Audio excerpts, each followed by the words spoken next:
All right, Kristen Mabrook joins us here from Hope Float. She's the director at that nonprofit. Kristen, thanks for joining us. Yeah, thanks for having me. So tell us the story about the nonprofit, why you're a part of it, what makes the organization tick, and why you keep coming back to this. Yeah, well, my start at Hope Floats happened because I have always been in the nonprofit space. I had helped build a teen center in my hometown. And then after the pandemic, I was kind of wanting something with a broader geographical reach. But at the same time, it's always been important to me to work in a community that I have strong roots in. So I was like, where am I going to find something I have stronger roots in than my literal hometown, you know? But I wanted to do something broader.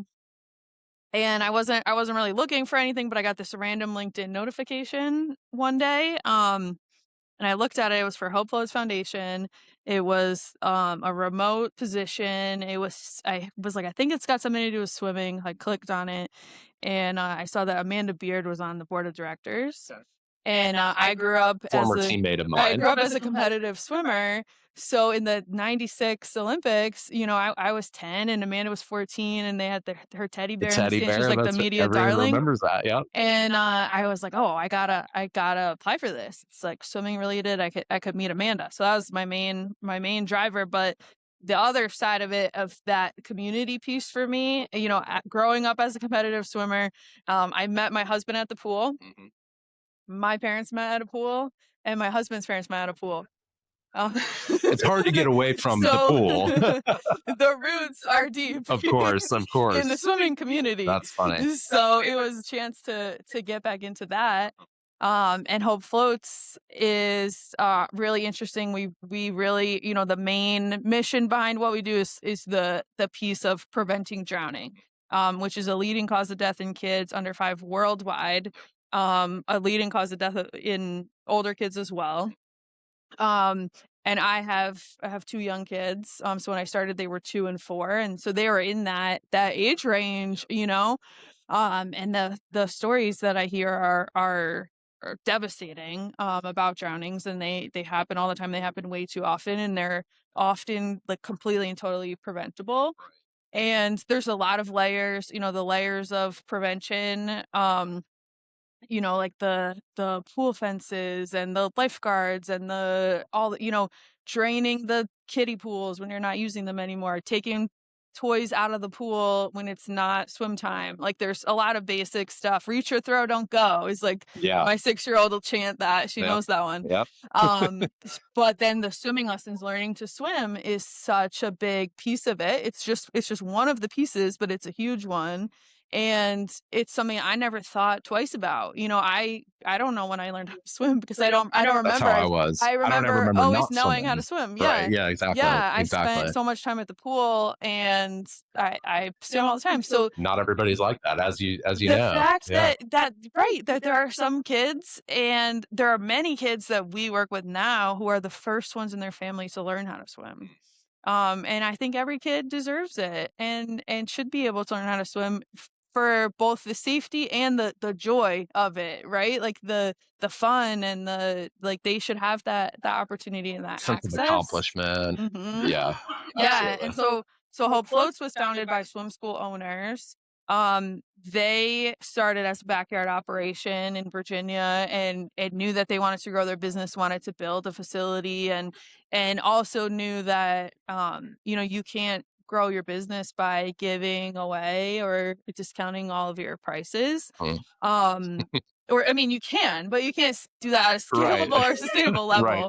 level. So Hope Floats was the solution to that, was building a nonprofit that worked for their swim school, and really quickly realized we can adapt this model so it works for any school. So we've been almost 10 years in existence as the nonprofit for swim schools to build a sustainable scholarship fund, to serve as their nonprofit organization, so they can harness local funds to support local kids. But then they have Hope Floats as the backbone of that, to support them with the fundraising piece and the nonprofit infrastructure, and then also to manage their scholarship office for them. so they don't have to review the applications and, turn people down or tell people they're on the wait list because we're handling that for them. The swim schools can focus on building relationships so that they can do the fundraising, and they can also build the relationships with these families who are often, like I said, the first kids in their family to get to learn how to swim. So tell us, how many swim schools are you working with, or what's the metric that you guys share with, Yeah. Well, promoting Hope Floats and your progress? we are in 40 states now. That's a lot. Yeah, so we've got over 150 swim school partners that we work with. We bring more on all the time. There's no reason we can't. Every swim school can join us. Yeah. We're happy to have them. I am about to announce this at our group photo. I So was this gonna do some is announcements this a later. soft announcement right Yeah, here? do you want to hear I it? want to hear it. So, Bring us in. Tell us so the we are story. coming up on the end of September. So the end of Q3 for the year, and we just surpassed our number of scholarships for all of last year. So yeah, With 25% of the year to go. right, That's yeah. amazing. So it's That's a awesome. record-breaking year. We'll be 10 years old soon. So that's a big deal for a nonprofit to make it past the 5-year mark and then the 10-year mark, and we're still growing. So it's pretty That's very cool. exciting. What's the biggest resource that some schools come to you asking for? Um, the biggest resource. So I think that when it comes to building their scholarship fund, a lot of them are like, how do we promote this? And what I think is cool about the way we're set up is they can just incorporate it into their regular communications, because I think we offer an opportunity for everyone in their community, because the people who are well off and want to pay it forward or swim it forward, as we say, Yep. they have an opportunity to do that with their swim school in their local community to support local kids.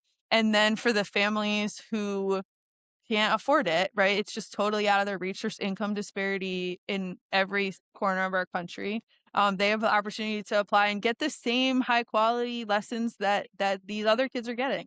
So I think, yeah, just like having a program like ours foundationally like built into their swim school program, I think is really beneficial. And that's what I tell them. Like, we have an opportunity for everybody. That's awesome. That's awesome. Where can we tag and promote you guys? Where can folks find you on social media? We do a lot on Instagram. We're Okay. at Hope Floats Foundation. That makes sense. Yeah. That makes sense. And then our website is hopefloats.foundation. Okay. That's Awesome. also where our application is. So there's a form to fill out if you're interested in becoming a partner on there. And then there's also an apply for assistance link. So any family across the country that is applying for a scholarship applies right on there. If they know what school they want to swim at, they can select that from our list. And if they don't, they can select the other option, and we're going to plug their address into our map and let them know the closest partner that we work with. Awesome. Hope Floats Yeah. making kids water safe all around the country. Last question for you. We really appreciate your time.